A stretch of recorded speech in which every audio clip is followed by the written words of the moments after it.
Hello and welcome to Everything St. Lucie, where we discuss our history, people, places, past and present. I am Shamila Scantlebury, the chairperson for the St. Lucie Parish Independence Committee and your host. Today, our focus is on the Parish Ambassadors Programme, examining its influence and impact on St. Lucie. Joining us is a man who has dedicated many years to volunteering in his community. His commitment to community service began prior to his involvement with the Parish Ambassadors Programme. Since joining, he has assumed various roles within the program and currently holds the title of the longest-serving chairperson of St. Lucie Parish Independence Committee. Please join me in welcoming Mr. Anderson Rollock, better known as Mr. St. Lucie. Welcome, Anderson. Thanks for having me. Good evening, Shamila. Now, before we jump into this deep discussion, I want you to tell us a little bit about Anderson Rollock. Well, simple, easygoing, last of 4 children, the tallest of the 4.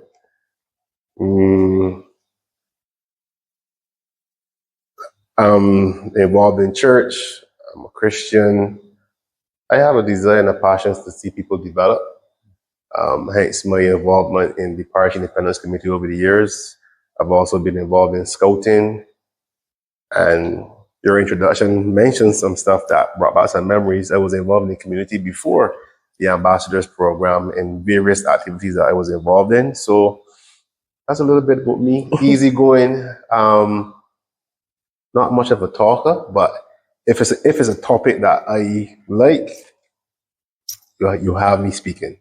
Well said, Mr. Rollock. How many years have you been in the program? If you can recount those many years. 20. Wow. 20 years. I'm only like 21 years old. 20 years. Yeah.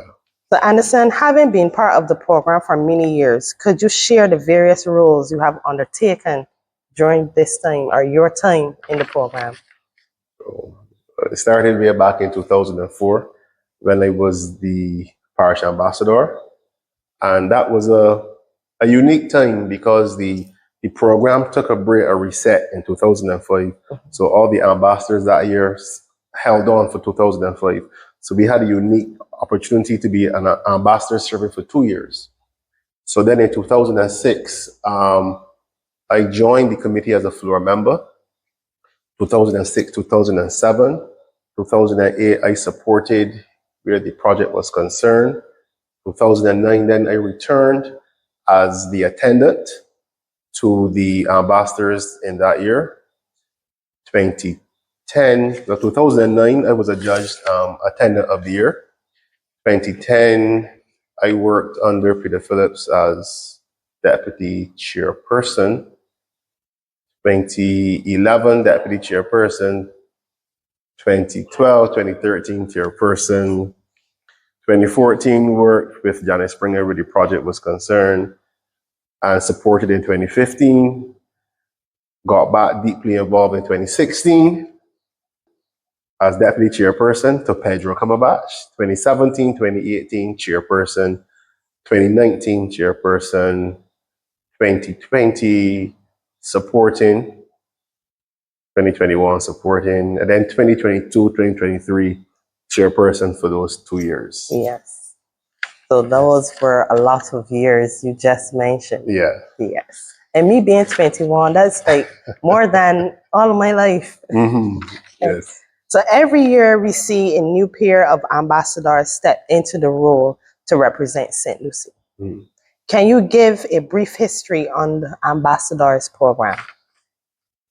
Yeah, the Parish Ambassadors Program really started in 1997, where community independence at that time underneath the Prime Minister's office, with the late Honorable Owen Arthur, wanted to have independence celebrations, not just for Independence Day, but something like a year-round activity that persons could have a state of mind in their parish pride, their national pride. So it was a Queen show in 95 and 96. And then the idea of parish ambassadors, parish peers came in 1997 from the then, can't remember the person's name, but it was a collaborative effort from the St. James Parish Independence Committee, where you have 2 young people representing the 11 parishes in Barbados. So the Ambassadors Program started from 1997, and it is a program where young people are developed, molded, and mentored. They're exposed to various training, etiquette, protocol, good manners, timekeeping, financial management, boys talk, girls talk, things about civics, things about your culture, your history in Barbados. It's to mold and get well-rounded individuals, and it's a program that started back then, and it has been continuing and going strong since then. Lovely. In 2004, you represented St. Lucie as an ambassador. Yes. Tell me what made you join the program and how was that experience for you in terms of your development? Yes. Well, I always was aware of the program, but obviously you had to be, when it started in 97, but the criteria is between 18 and 30, and it was too young in 97, obviously. So I just watched and watched as the years went by. And a lot of the ambassadors that I saw being involved were persons that would have went passed through the same secondary school that I would have went to, and persons would have either been related to me. And my interest really, really peaked, I would say, in 2001. That was the first thing that St. Lucie would have won. And that would have been Tito Rock and Julie Corbin. Julie Corbin is my cousin. So then the interest really peaked. And then in 2022, it was Pedro Camabat and Patrona. I knew Patrona from primary school days. So I was like, this is something I can get involved in. 2003, Sadrian and Candace. I knew Candace and I knew Sadrian from primary school. I was actually his Cub Scout sixer, his leader of the pack in primary school. So I was like, Sadrian is involved in this thing. I could really get involved. And then I saw the ambassadors coming around the community and the projects and so on. So I said, you know what? I'm going to get involved. So 2004, I signed up a form, submitted it. I was interviewed, and the process was different back then. Before you were selected as ambassador, but in St. Lucie, you would have to go to various activities, whether it be at church, in social groups, the elderly homes and stuff, and the then committee would observe you and see you interacting with your peers, how you communicated, how you carried yourself, how you dressed, and so on. So then I was selected in 2004 with my then partner, Leanne Hines. She was from the community of Chaka Hall, and as they say, the rest is history. So let's say you enjoyed yourself that year. Yes, it was a lovely year. I heard you mention just now that the criteria selection process was slightly different than it is now back then. Mm. I think I like that selection that you mentioned, where where they have to go around in the community and do some work, either if it's church or within the community itself. Yeah. Do you think that that is something that that should happen in the program now before they're selected? Yes, for me personally, I believe that that is something that should return. Like I said, I don't know if it was just something that St. Lucie did underneath the then chairmanship of Peter Phillips. I don't know if it's what St. Lucie did, but for me personally, I think that's something that should return, and that you are able to gauge and assess the persons that you're going to be involved in and who will be representing the parish. It's like if you get a job, you go on probation for something 3 months, and then at the end of those 3 months, you are assessed, and you either pass your probation, you're made permanent, and you're ratified in the job. So I think even though it's voluntary, you should be able to have a feel of what you're getting involved in, because some persons would come to the fore and be like, you know what, this is not something I really like. I thought it was something different. So to assess persons, to see how they are in the community, but this is not a program you can be in and you don't speak to your neighbor or the person in your next gap. Because you are representing the parish, you have to take your message of what you're doing to every nook and cranny as best as possible. Yeah.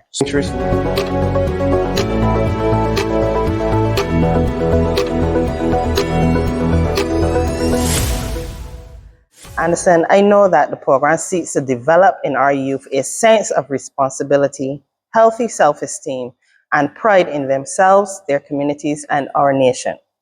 How else does this program benefit today's youth? For me personally, it benefits today's youth, and it's not an elephant in the room. We see the society right now with the high volume of crime that is happening.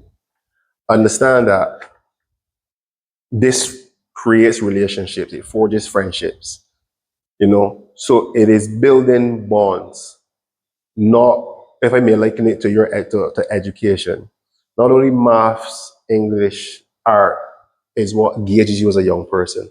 People become well-rounded individuals, and how you're able to associate and interact with your peers. You interact and you meet friends from St. Lucie, Christchurch, St. Philip, St. Andrew, St. John. You create linkages. It's as if you take a pebble and you throw it in the ocean. When it drops, it creates a ripple. So if we look at this program from 1997, where those first pool of ambassadors were thrown in and that ripple went out, I don't have the math for you, but 2 persons per year for the past, 20, almost 28 years or 29 years, 2 persons per year across the parishes. If there's that interconnectivity across Barbados, you're building relationships, you're forming bonds, and it can go a long way in creating a sense of pride in your country, that persons have a network that they believe can stem the tide of a lot of things we have happening in society right now, because each person is connected. It's not just a me thing, it's a we thing and us thing. And in what direction would you like to see this program evolve?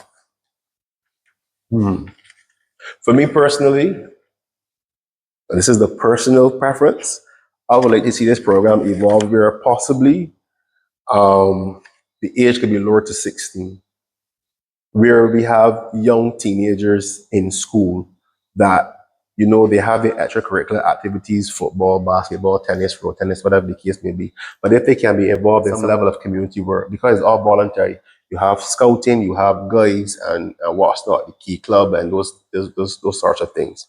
If the Parish Ambassadors Program can create an avenue that teenagers from the age of, let's say, 16, 17 can be involved from that level, it is a good building block and platform for them that will take them then into it. Because the training provided, it can really round them and prepare them for their tertiary level of education.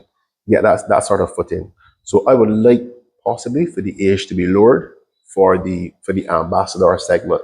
And the focus is generally on the ambassadors, but you have the attendants who play a critical role, and then you have the parish independence committees, which head. So those types of things, I would like to see schools involved more, and if that network can happen from bringing them in from at least 16, 17, obviously with the support of their parents and so on, I think it could do argue well for the program.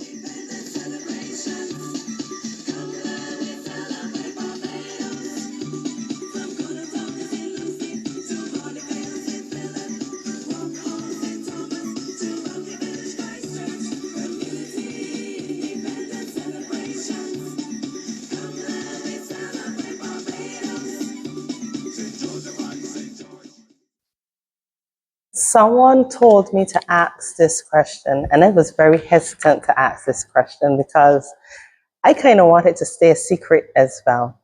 But what has been the secret or the formula behind St. Lucie's success over the years? For me personally, there's no secret. And I would give mention to Ian Weeks of the Community Independence Celebration Secretariat.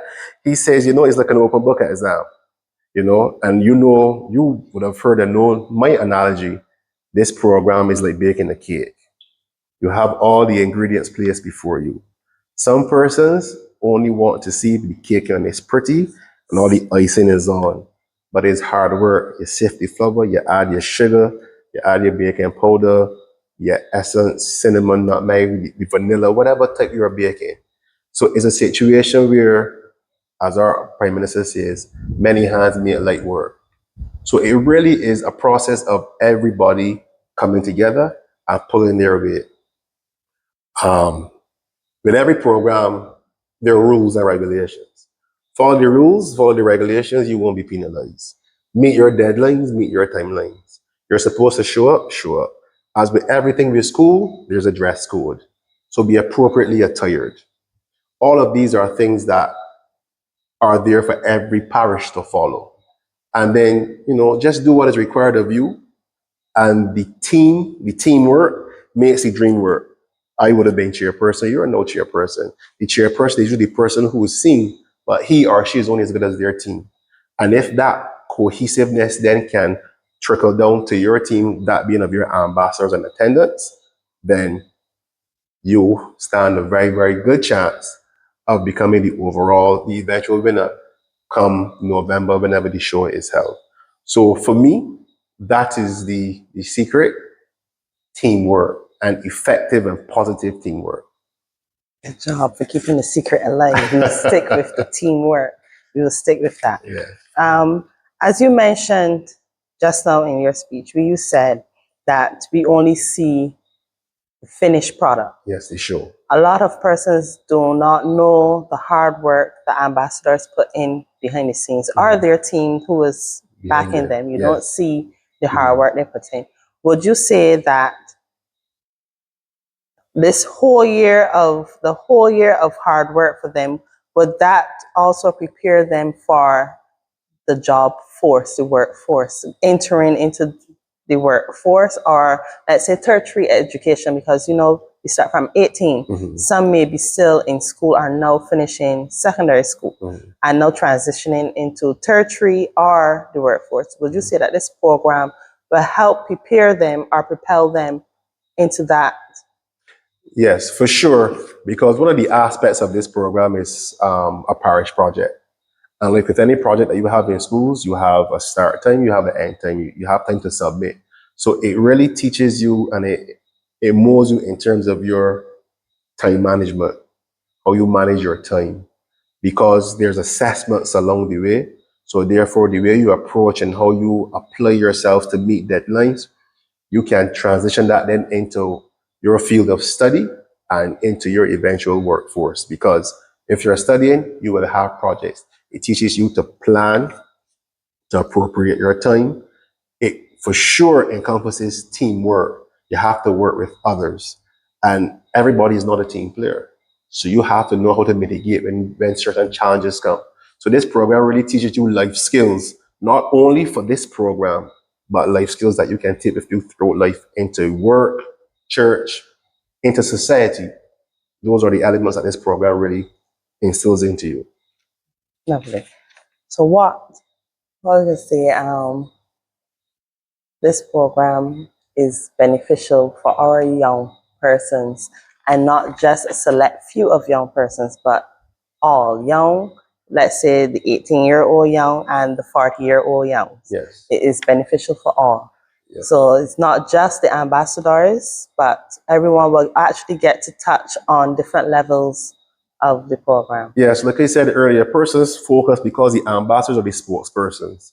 So we try to train them and mold them as best as we can.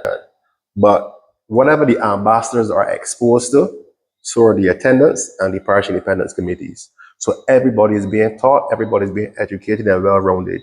And like you said, it's not for the young at heart. It's for the medium, the old, and in between. And I will make mention right now of a former attendant of the year for St. Lucie, Margot Wilkinson King. When she attained the top prize of attendant of the year in 2011, Margot was in her 60s. I think at that time she would have been the first or the oldest person to would have caught that award for St. Lucie, or in the program, the oldest. And her coming in at that age, some people might have said, well, Margot, what are you doing? That for the young people. Leave it alone, all that hard work. I saw Margot's commitment. I used to quarrel Margot. I was the deputy chairperson then. Margot lived, I think she still lives in Josie Hill. And if we had something like Ignatius Boyer, a school visit, before you could offer to, okay, Margot, we're going to pick you up for X time, Margot would walk from Josie Hill to Ignatius. Understand? Obviously, she knew the various rules and backtracks and stuff to take. But that showed her level of commitment because she understood that she's the chaperone to those two young peoples. So even at that age, she was being molded and developed and taught a sense of pride and ownership of what she would have committed to. So it's for the young at heart and for the older folk to be involved in as well. One aspect of the program is Community Service Day. Yes. Can you give some benefits for the ambassadors for Community Service Day, for having Community Service Day? Yes, we have a saying in this program. It was coined by a former field officer, Mr. Ali Saniford. It's not about me, it's about my community. And we are in essence a part of our communities.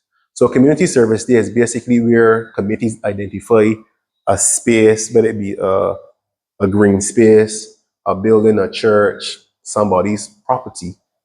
They're all a part of the community and they may need some level of assistance. So it's where you come together as a team and decide how you can make this person or this space, life or whatever, a bit better to enhance the community and the surroundings.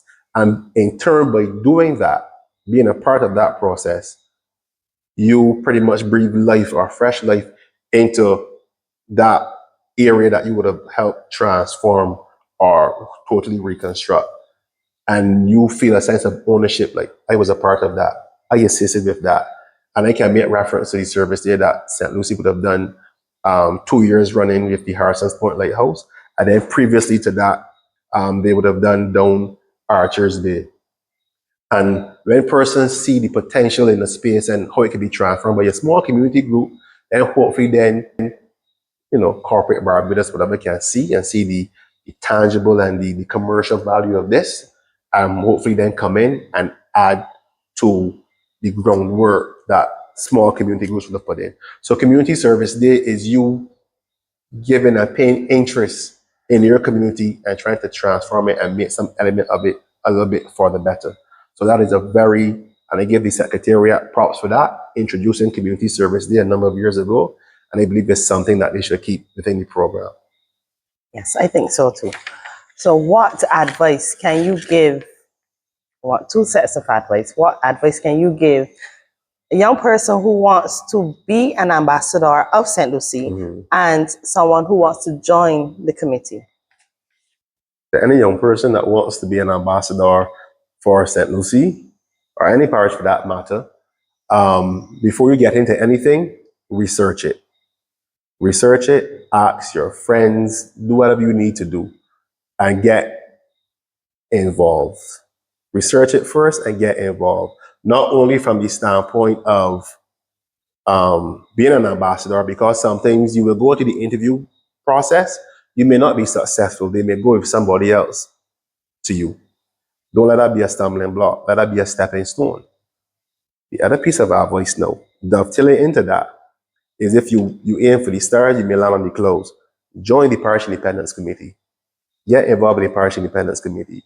And from that aspect, you can really have a good analysis and knowledge of the program and what it offers, what it entails, because the same level of training and mentorship that the ambassadors get, the PACs are exposed to. So that is something that I would advise any person. You want to better yourself, you want to develop yourself. For me, in Barbados, the Parish Independence Committees, the Ambassadors Program is an ideal program to be involved in. Okay, well said, Mr. Rollock. And I would like to thank you for joining us on Everything St. Lucie. Thank you for having me. It's been a pleasure.